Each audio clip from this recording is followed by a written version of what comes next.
Hello, everyone, and welcome to Center for Spiritual Living Rogue Valley in Medford, Oregon. I'm Kimberly Hawkins, Spiritual Director here, and I'm so grateful that each of you has decided to join us for this Sunday celebration.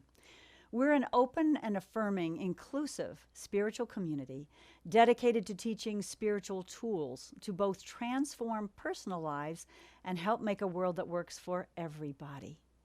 We welcome you no matter where you happen to be on your personal spiritual journey.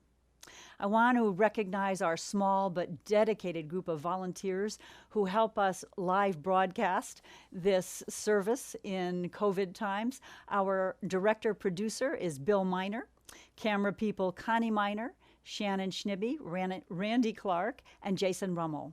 Our sound engineer this morning, and as always, is Tom Frederick. And our prayer practitioner with me this morning to do our invocation and reading, Nancy Clay. Our musicians are Alexa Ehrlich and Richard Williams, and we go to them now for our opening song.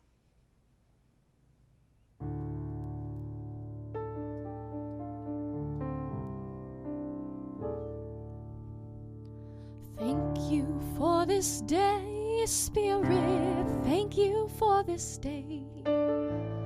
Thank you for this day, Spirit. Thank you for this day. This healing, this healing, this healing day. This healing, this healing, this healing day. Thank you for my friends, Spirit. Thank you for my friends. Thank you for my friends, Spirit. Thank you for my friends. My wonderful, my wonderful, my wonderful friends. My wonderful, my wonderful, my wonderful friends. Thank you for my life, Spirit. Thank you for my life. Thank you for my life, Spirit. Thank you for my life. My glorious, my glorious, my glorious life. My glorious, my glorious, my glorious life.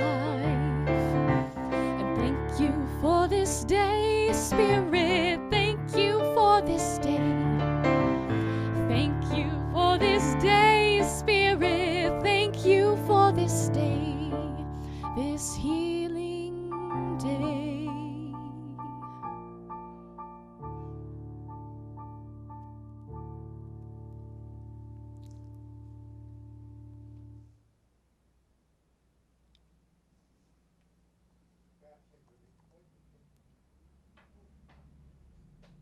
And with our invocation and reading now, practitioner Nancy Clay.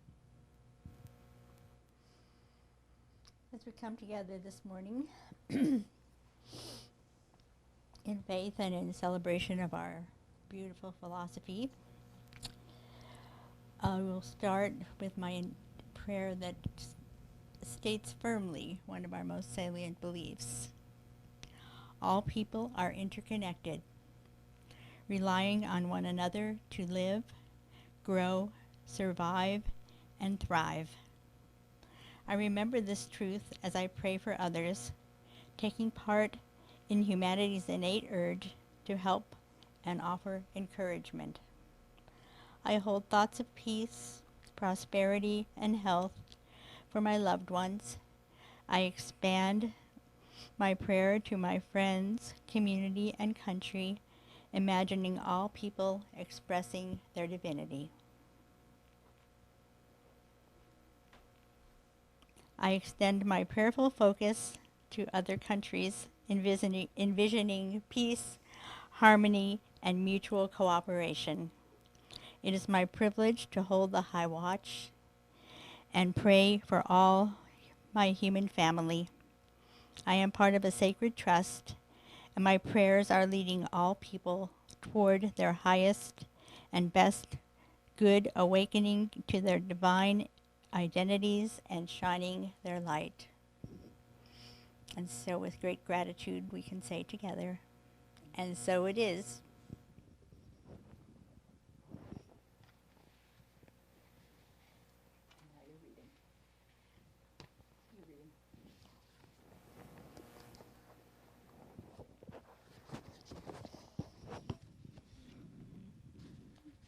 Now I'm turning to the wisdom of Mark Nepo.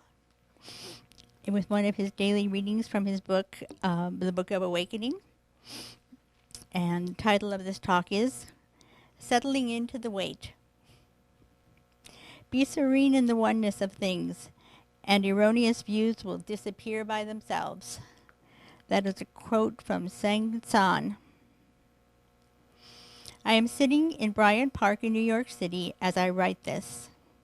It is summer, and the tall oaks all lean south for some reason. It is midday, and everyone is slouching in the heat. We can relate to that. There are professional lunchers, there are German tourists, old men dozing, and the homeless muttering to themselves as sparrows flit their chirp and message no one can decode. At times, like now, life seems an enormous waiting room with no destination, in which some walk stiffly to and fro, waiting for the pain to stop. Others wait for something good to happen. Still others fear that something bad will begin. The driven plan while they wait. I am each of them. I'll read that sentence today again. The driven plan while they wait. I am each of them, as we are one and each other.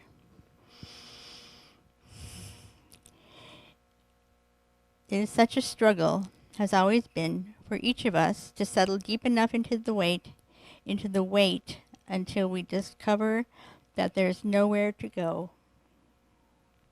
Perhaps the greatest challenge, one fully awake, is to drop all reaching and simply open like a clam, waiting for the deep, until life in all guises floods through the half-closed center of all that is. Then God enters us like a brilliant stone falling in a lake, and the past ripples behind us and the future ripples ahead. And we are breathing together in eternity. Thank you. And now our musicians once again. Thank you, Nancy Clay.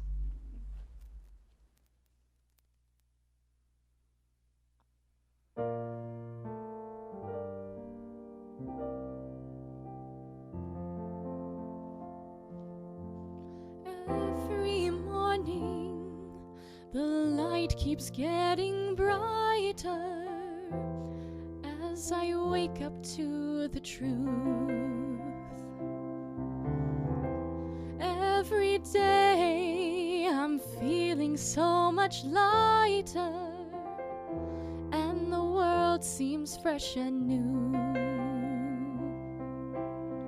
What I was taught and the way that I thought stopped serving me long ago. Now I'm learning to trust in the God of all of us. Each day I start anew, and so I'm walking away from the thinking that held me for so long. Today is the day I walk away. I'm walking away from the path that led me to confusion. Today is the day I walk away. I'm walking away from the thinking that held me for so long. Today is the day I walk away. I'm walking away from the path that led me to such sadness. Today is the day I walk away.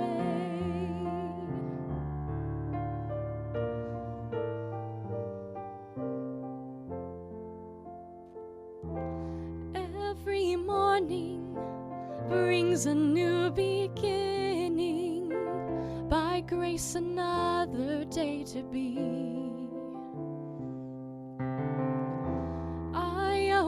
hearken to the sun upon me shining, lighting the way for me to see. Things that I sought and the way that I thought stopped serving me long ago. Now I'm learning to trust in the God of all of us. Of yesterday I'm letting go.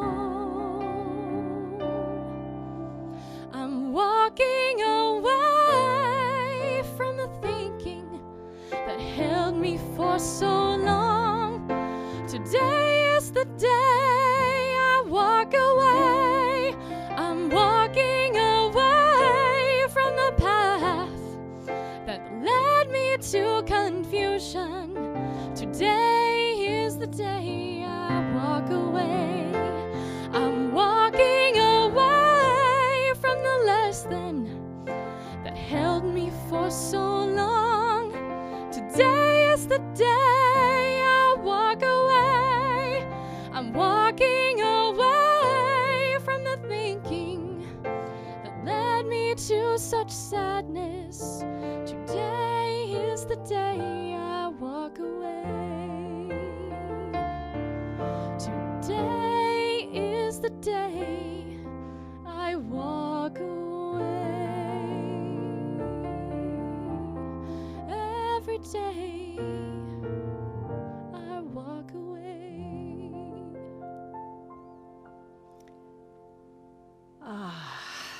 Thank you, Alexa and Richard. How beautiful. And isn't that absolutely in keeping with our teaching that we get to choose what we focus on? We can always walk away from thoughts that don't serve us.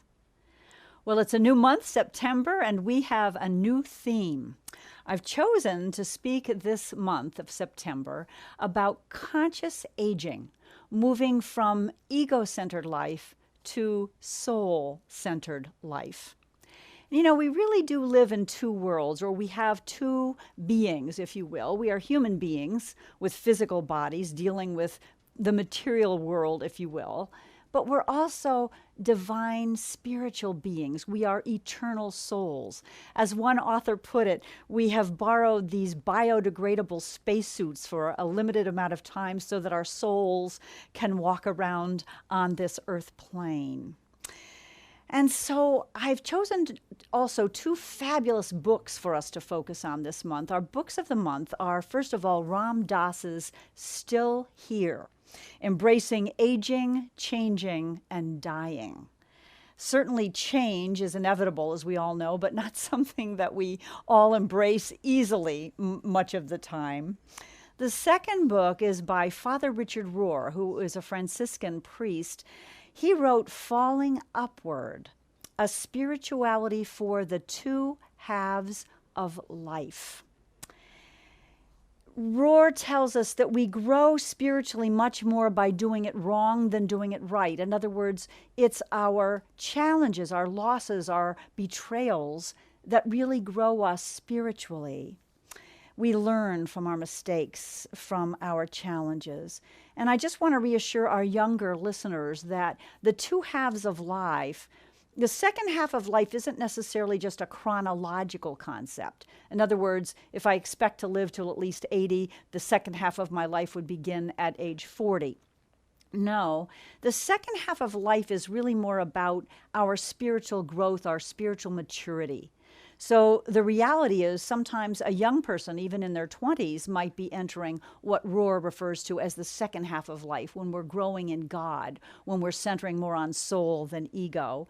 And sometimes we can have older people who haven't quite done the spiritual work to get to that second half of life. So I'm thinking that the younger people who are attracted to our New Thought teachings very often are old souls who really are already on this path of turning away from the ego and focusing more on our souls, on our spirituality, on God. Now, Ram Dass talks a lot in his book about the differences culturally between the East and the West. In India, in the East, he says that life is really more about preparing for aging and dying. While here in the West, we tend to want to live our lives denying the reality of aging and dying. And of course, we're all aging, no matter how old we are, young or older. And our culture tends, as we all know, to be very youth-oriented, to place much more value on vitality, youth, achievement, accomplishments, than it does on the elder years, when we tend to slow down, but we also tend to have a lot of wisdom that we could share from our life experiences. We're materially oriented as well. We tend to measure people by their achievements. So aging is sometimes, or the aged are sometimes looked upon, in our culture at least, more like a burden than a gift, than an asset. There's a very poignant Chinese story that speaks to this. It involves an older man who is now too weak really to contribute much to household chores or to taking care of the garden, which is what his family does. So he tends to spend his days sitting on the porch, looking out over the fields, watching his son, who is working hard to till the soil, weed the garden, and all of the work that goes into taking care of the fields. One day his son looks up and sees his father, elderly father, sitting there on the front porch, and he thinks to himself, boy, that old man, all he does is consume our food. I have a wife and children to worry about. I think it's time for him to end his life. So he goes and he builds a wooden box, puts it on a wheelbarrow, wheels it up to the front porch, and asks his father to get in the box. And his father does. He lies down in the box. The son puts the lid on top, puts the box on a wheelbarrow, and begins to push the wheelbarrow toward a cliff. As he gets towards the end of the cliff, the son hears a knocking on the inside of the box. And he says, "Yes, Father." And his father replies, "Son, you probably should just throw me off the cliff and save the box, because your children are going to need it one day." Wow. A powerful reminder that we're all aging and we're all going to slow down eventually. And we should think twice about how we treat the people in our lives, in our families, who are elders, and look to the gifts that they might have to offer us rather than what we consider the liabilities.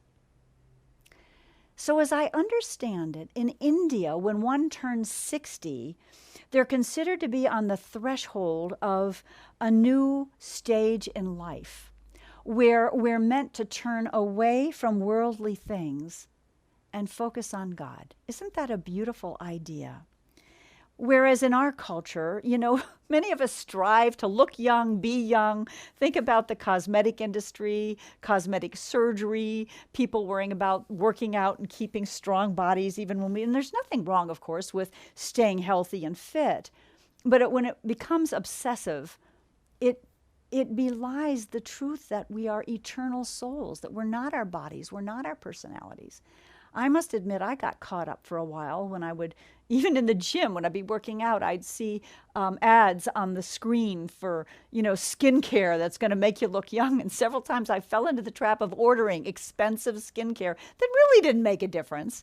And I finally decided that that was really hogwash, that we really need to just take care of ourselves and be healthy, but not get into this feeling somehow that we're less valuable when we have wrinkles or gray hair, or we're not quite as physically fit as we once were. And in fact, there are gifts in this time of growing older. So if we spend time in traditional cultures, as Ram Dass points out, we see the upside-down nature in which we view the aging process. And there's quite a different view of people getting older. He tells the story, Ram Dass, of returning to India after a long time away and being in the home of one of his dear friends. And they said to him, "Oh, Ram Dass, you're looking so much older." And at first, he reacted like most of us probably would, very defensive, thinking, gosh, I thought I looked pretty good. And then he paused. And he remembered the tone of voice with which his friend said, "Oh, Ram Dass, you're looking so much older." And he realized the tone of voice was one of deep respect. It was not one of criticism or judgment or belittling him. It was as if the friend were saying, "You've done it, my friend. You've grown old. You've earned the respect due now to an elder. You've become someone that we can rely on and to whom we can listen."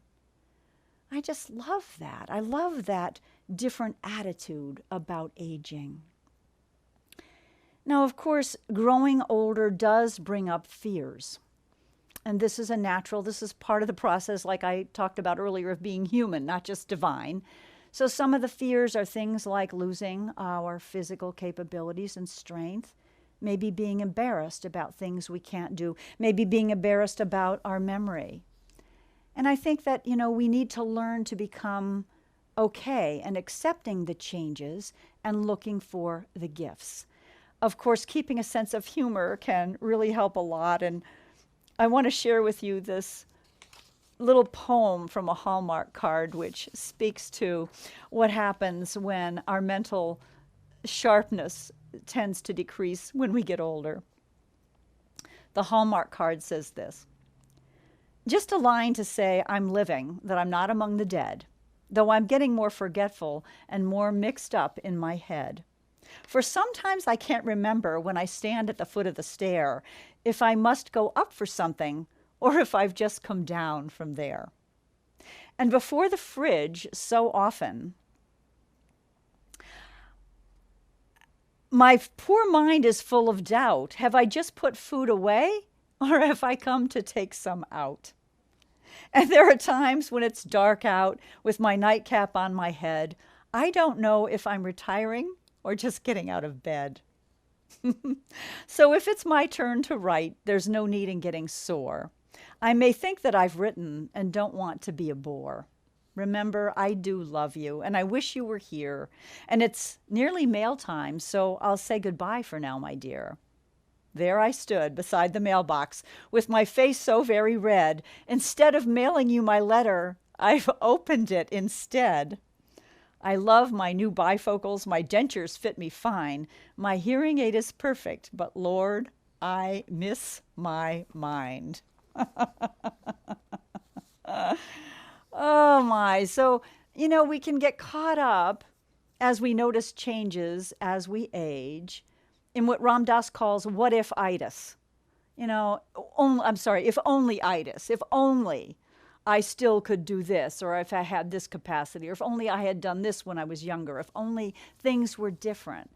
And of course, what happens when we get into that practice of if only-itis is our ego prevents us from enjoying the present moment, from really being here now with what is going on now, loving it, living it, accepting it. And that's a real shame. So certainly we know that mindfulness practices can help bring us back away from all the ego's worries and fears and if only-itis, back into the richness of right now, right here. I once on a retreat did a mindfulness practice that was a very slow walk. And I don't know if you've ever done this, but it's something really rich to try, where you put one foot in front of the other and so slowly that you can feel the heel and then the ball of the foot as you rock forward and then the toe. And then you very slowly bring the other foot forward. And if you walk in nature like this, it so brings you fully present in the body and into the surroundings to experience this now moment. As someone whose personality tends to be quick, whose mind tends to be quick and my actions tend to be quick, which, by the way, can be a real gift sometimes, and like any habit or any personality trait, sometimes it can be a real deficit. I had an experience recently. I've been living for the last 3.5 years with a housemate named Vivian, who has a cat named Leo. And Leo is part feral. And after 3.5 years living with this cat, I have one myself too, who loves me. Almost every time I pass Leo, he hisses at me. I love animals, and this has been a source of consternation for me. Like, what is it that he can't accept me and just like me? And finally, very recently, after 3.5 years, Vivian shared with me that perhaps my quick movements scare him.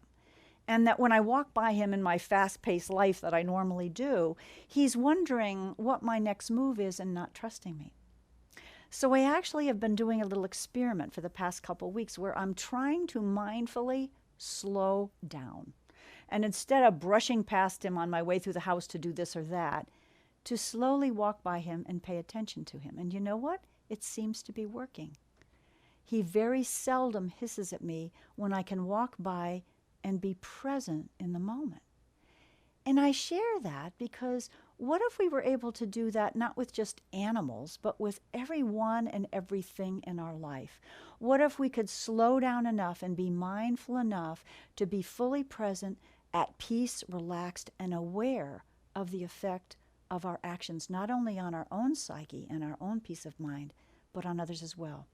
So I share this now as a way of kind of offering that in the years when perhaps we're retiring or just slowing down the pace of life in general, there are gifts to appreciate and gifts to give others as well.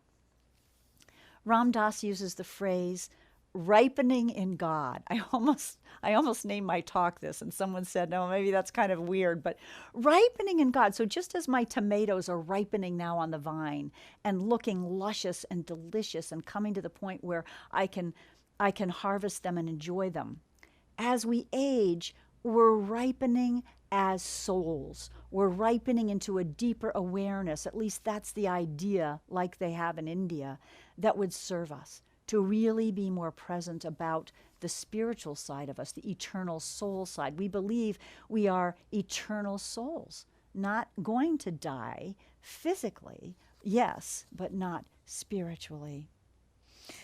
So, our egos tend to see us as something less than as we age, particularly in this culture. And we tend to focus on the things that are falling away. What are we losing?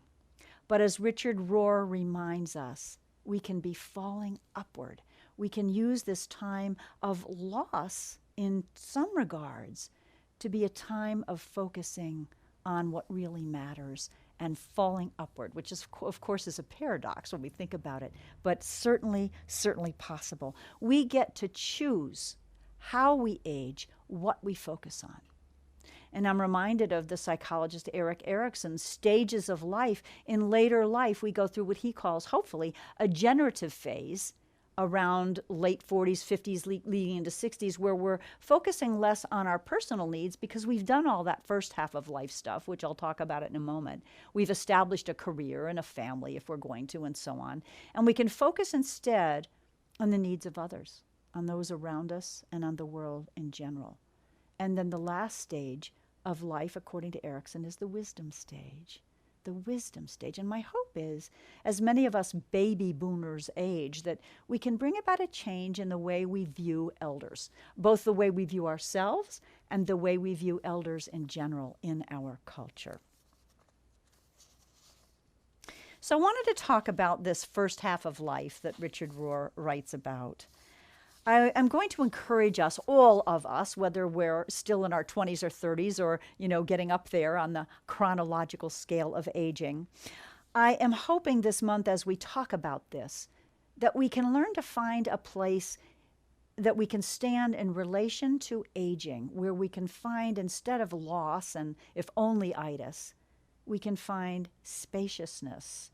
We can find equanimity with the changes that are going on in our bodies and in our lives, where we can find clarity and focusing on our souls.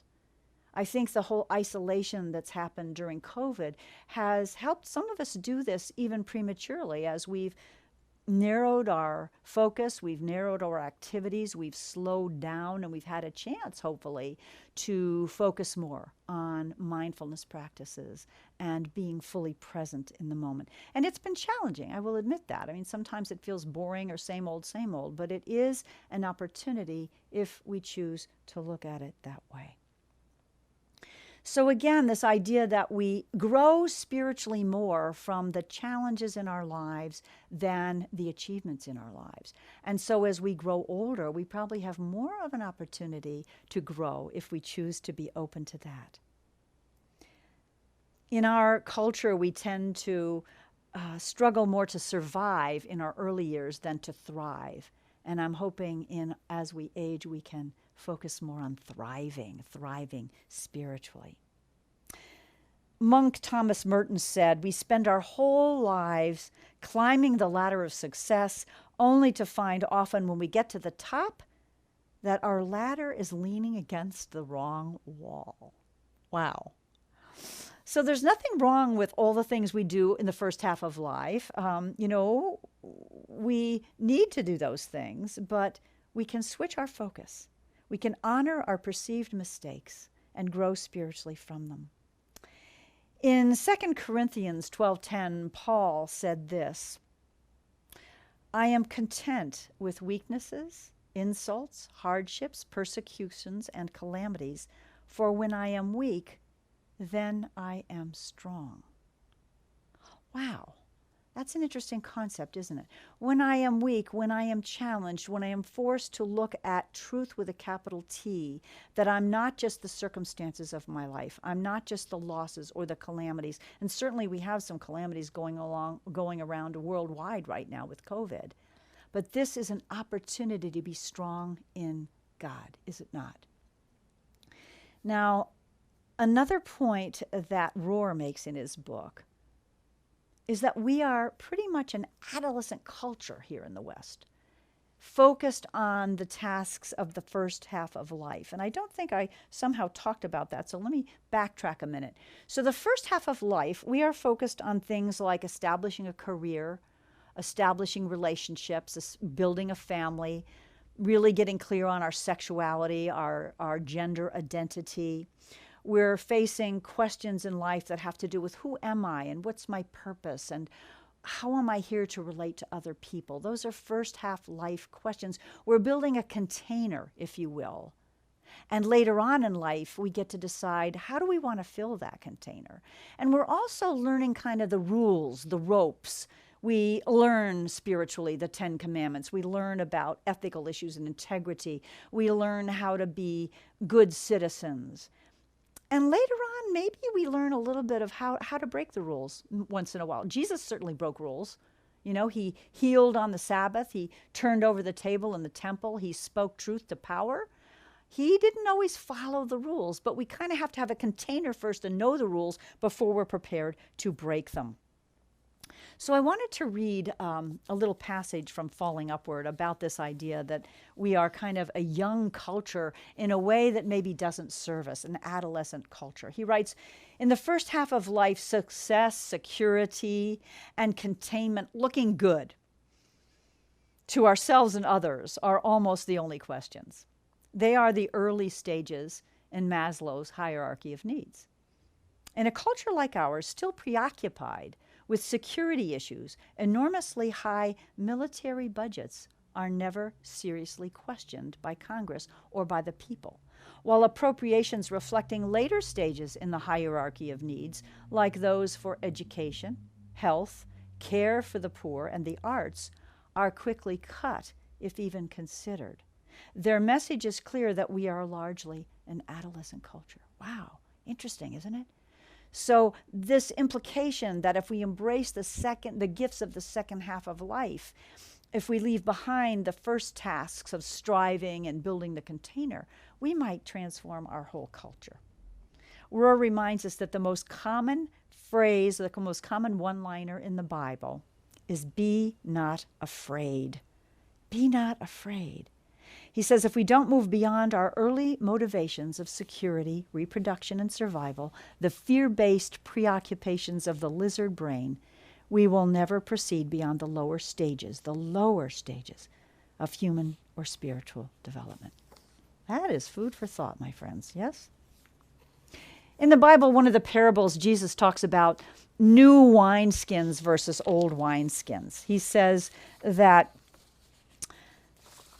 let me find my notes here.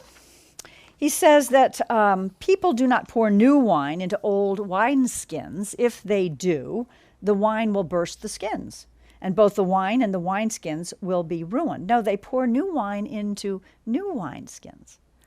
Now, a little background here. In Jesus' time, partially fermented wine was placed in goat-skinned wine skins. But as the fermentation process proceeded and a lot of gases were produced, the skins would expand and could possibly burst the skins. So what happened is they were put in new wineskins that were more flexible and could expand with the growth that the fermentation process caused in the gases. So what a beautiful metaphor that this container we've built when we're young of our identity, our career, our family needs to expand as we grow if we're going to allow the new wine, the new realizations of our spiritual life, the new insights, the new guidance that Spirit has for us as we're open. We have to create space for it. We can't put the new wine of life into the old wineskins. We have to expand our view. I love that. What a great lesson. So finally, this warning, this idea that we need, when we're younger, we need mentors, we need elders who are supportive to cheer us on, to compliment us as we establish careers, as we establish identities, as we get solid in that container early on in life of who we are. If we miss that, we end up with people like young people who are in jail who never quite got that support and established the container. But if we're able to have a healthy first half of life and make it through, then we have a chance to begin to look at what rules we might want to break. And I think some of you have heard this beautiful poem by Jenny Joseph called Warning, which I think speaks to this and again adds a little humor to the situation of the changing view as we get older. When I am an old woman, I shall wear purple, with a red hat which doesn't go and doesn't suit me. And I shall spend my pension on brandy and summer gloves and satin sandals and say we've no money for butter. I shall sit down on the pavement when I'm tired and gobble up samples in shops and press alarm bells and run my stick along the public railings and make up for the sobriety of my youth. I shall go out in my slippers in the rain and pick flowers in other people's garden and learn to spit. You can wear terrible shirts and grow fat and eat 3 pounds of sausages at a go, or only bread and pickles for a week, and hoard pens and pencils and beer mats and things in boxes. But now we must have clothes that keep us dry and pay our rent and not swear in the street and set a good example for the children. And we must have friends to dinner and read the papers. But maybe I ought to practice a little now, so people who know me are not too shocked and surprised when suddenly I am old and start to wear purple. I think the lesson there is maybe we should lighten up a bit. Yes, we have to be responsible. Yes, we have careers at a certain age. We have families to support. And all of that is wonderful. It's part of that human personality that we have, part of that half of us that are human beings. But if we can take ourselves a little lightly, bend the rules a bit, enjoy life, and remember that we're all aging, we're all going to die. And as we do so, to let go of some of the things that we strived so hard for when we're younger, to be present, to have what Rohr calls a sacred dance instead of just a survival dance.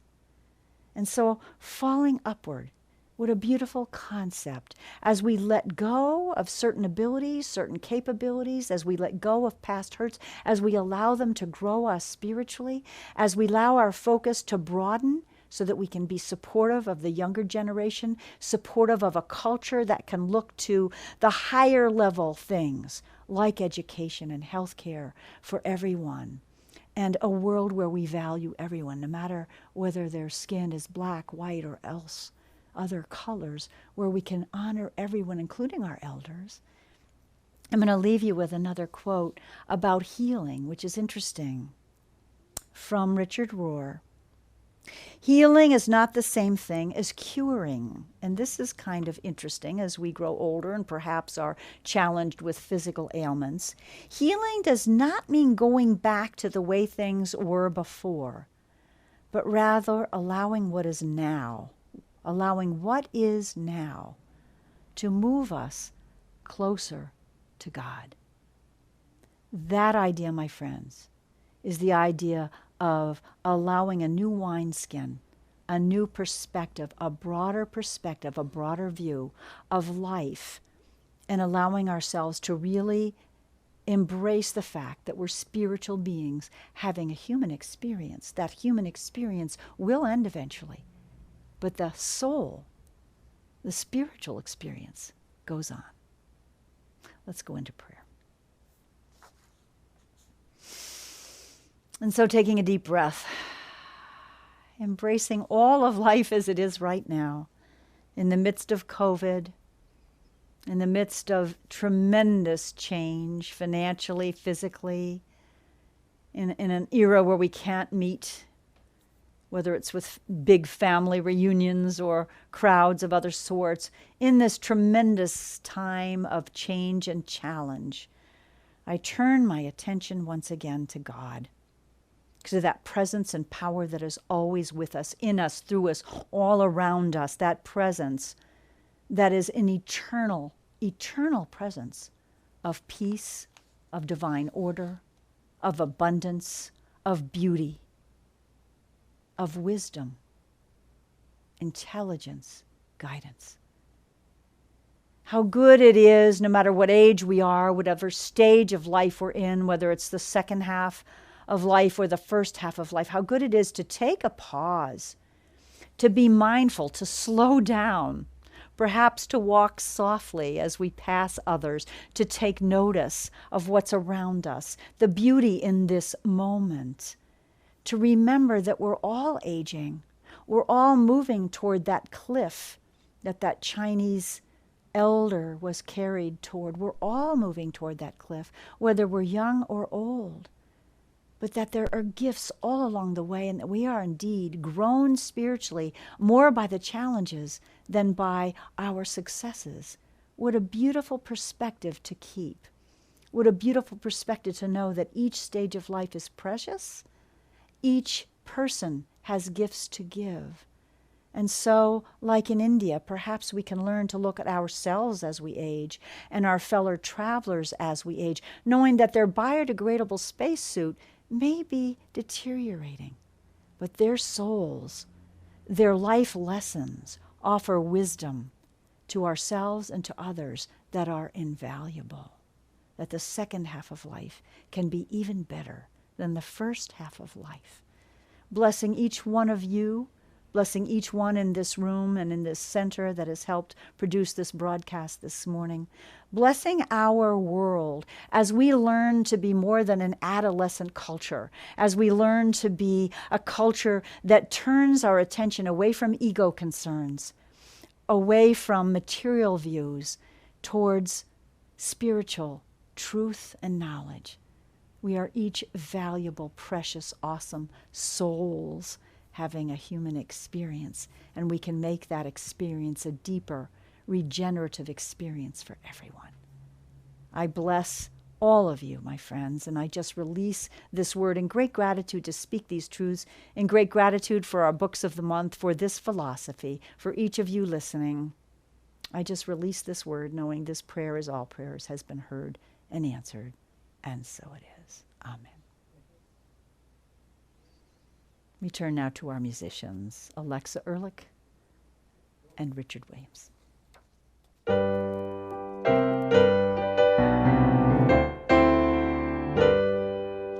I got no complaints whatsoever. I got no complaints whatsoever. I got no complaints whatsoever. And a new day is dawning in my soul.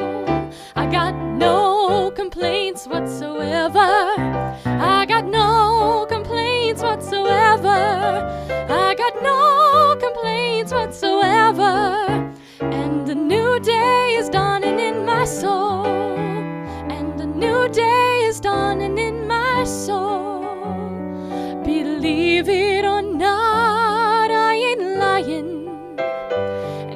trying to cover up the facts. I've been down, been betrayed, I've been broken open, till I gave up the struggle at last. And I can see all the ways I've been gifted, and the wisdom that has brought me to this place. Through the twists and the turns, I have finally come to learn to trust this amazing kind of grace.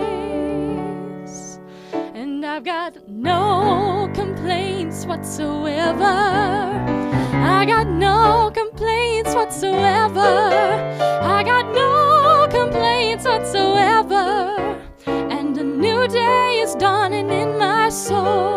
And I got no complaints whatsoever. I got no complaints whatsoever. I got no complaints whatsoever. And a new day is dawning in my soul. I've got no regrets. I'm seriously blessed with such peace of mind all the time. And I've got no complaints. Yeah, no complaints. And I've got no complaints whatsoever. I got no complaints whatsoever. I got no complaints whatsoever. And a new day is dawning in my soul.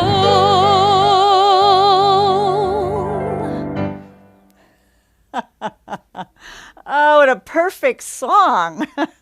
No complaints, no regrets, and a new day is dawning in my soul. That's the new wineskin, people. I love it. Thank you so much, Alexa and Richard, for that beautiful song. Now is the time in our service when we turn our attention to another spiritual practice called sacred giving. And speaking of mindfulness, sacred giving encourages us to be mindful, to be conscious of all the good that comes into our lives, whether it's material good or other kinds of good, and to be willing to share a portion of it to the places where we're spiritually fed. So if you are with us live or via videotape, I'm going to invite you to metaphorically take your gift, wherever you are sending it, perhaps a portion to us, I hope, and place it over your heart. And we like to say this affirmation: divine love as me blesses and multiplies all that I am, all that I have, and all that I choose to circulate. As Scripture reminds us, pressed down, shaken together, and running over. And so it is. Many ways you can give to Center for Spiritual Living Rogue Valley to help us support our ongoing ministry. You can go to our website, which is www.cslroguevalley.org, and press the donate button. You can mail a check to CSL Rogue Valley. Our mailing address is P.O. Box 1458, Medford, Oregon 97501. There is an app you can use, and we so appreciate your continued support. A couple announcements before I leave you. We are offering several online classes starting the second week of September. Number one, our Foundations of Science of Mind, which is a life-changing class offered by Reverend Michelle Ariano. 3 of the people on our crew here took it together, and all of them attest to what changes it allowed them to make or helped them to make in their lives. That class is happening on Monday evenings, Wednesday evenings, starting September 16th. You can register online.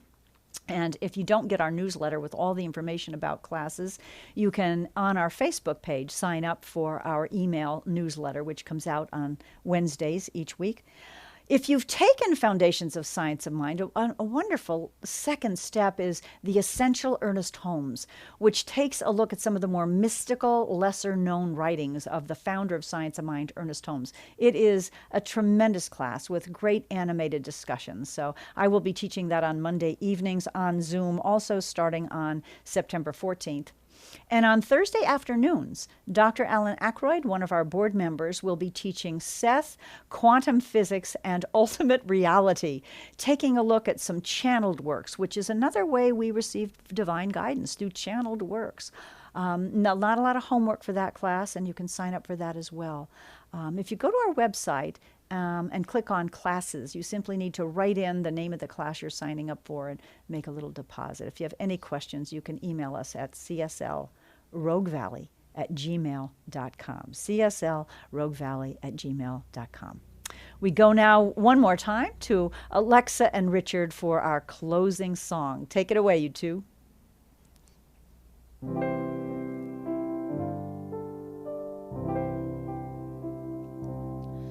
It's in every one of us to be wise. Find your heart, open up both your eyes. We can all know everything without ever knowing why. It's in every one of us, by and by.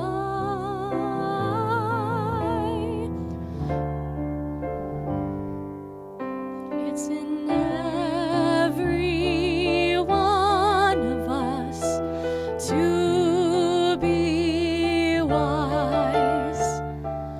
Find your heart, open up both your eyes. We can all know everything without ever knowing why. It's in every one of us, by and by.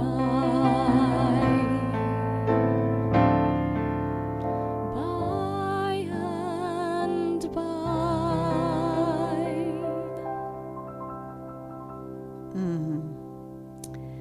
And so may we all find our hearts and open up both our eyes as we learn to walk through life falling upward, learning from our mistakes, from our failures, from our challenges, with no regrets and no complaints. Blessings from all of us, from our practitioner, Nancy Clay, from our dedicated crew, from our musicians, Alexa and Richard, and from me. Blessings, my friends, with much love. Namaste. Take care.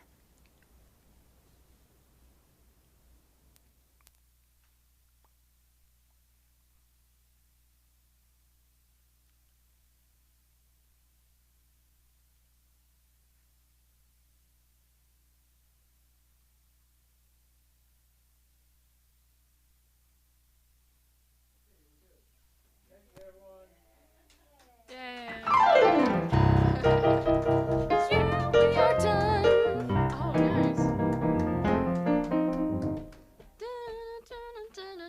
We are done with the service. Yeah, yeah. Yeah, same to you. That was good. Not bad. No complaints whatsoever.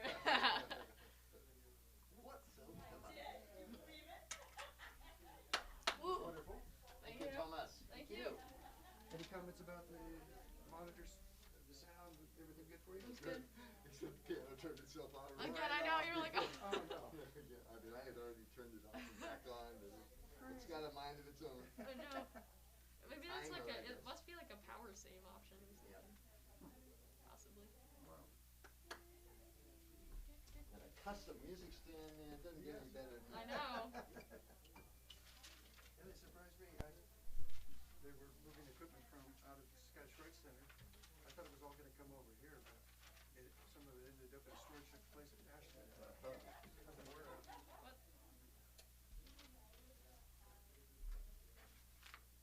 All right, thank you. Just leave that on there. Yeah, I know. I would just leave it for now. Don't touch it. Oh, so you don't have to break down here. Huh? No. Yeah, that's nice at least. You don't have to do anything. Whoa.